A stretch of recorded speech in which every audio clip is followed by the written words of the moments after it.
আজি দুপৰীয়া ভাত সাজ খাব লৈছোঁ আৰু আজি দুপৰীয়া ভাত সাজত দাইল বনাইছোঁ, দাইলত অমিতা দিছোঁ আৰু এইফালে কোমোৰা সৰিয়হৰ লগত বনাইছোঁ চৰচৰি, ভাল লাগে খাব। আৰু উৰহি আলু এইটো ভাজি বনাইছোঁ।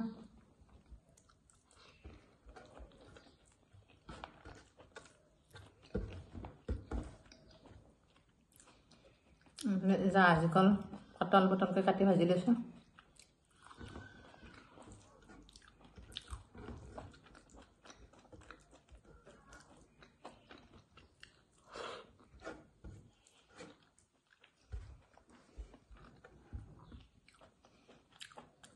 এইটো মাছৰ পিটিকা, পোৰা মাছ।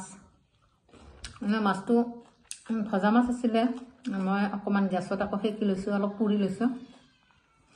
লৈ পেলাই ইয়াতে ধনিয়া পাত, কেঁচা পিঁয়াজ, কেঁচা জলকীয়া, অকণমান মিঠাই তেল দি ধুনীয়াকৈ পিটিকি লৈছোঁ। ভাল লাগে এনেকৈ খাব।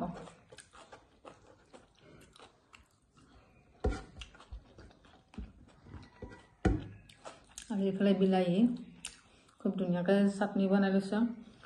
ধনিয়া পাত, পিঁয়াজ, কেঁচা জলকীয়া।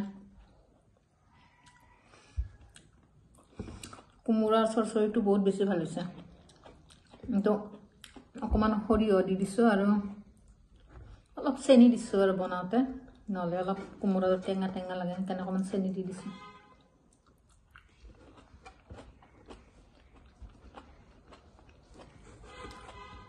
জলকীয়াটোতো আছে আৰু আজি দুপৰীয়া ভাত সাজ এনেকৈ খাইছোঁ। কেতিয়াবা এনেকৈ খাওঁ, বহুত বেছি ভাল লাগে।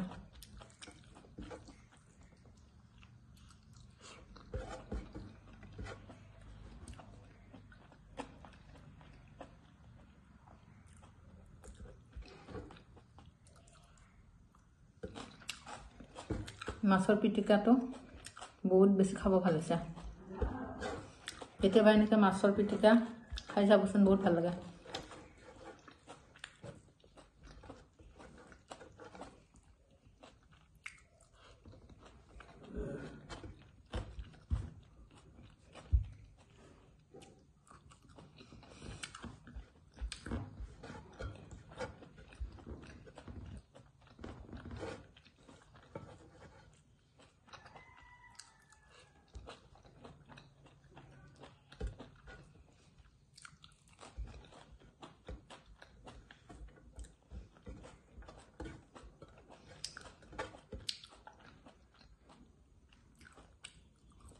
আৰু আপোনালোকৰ মোৰ ভিডিঅ'টো চাই ভাল লাগিলে মোৰ পেজখন ফ'ল' কৰি দিব।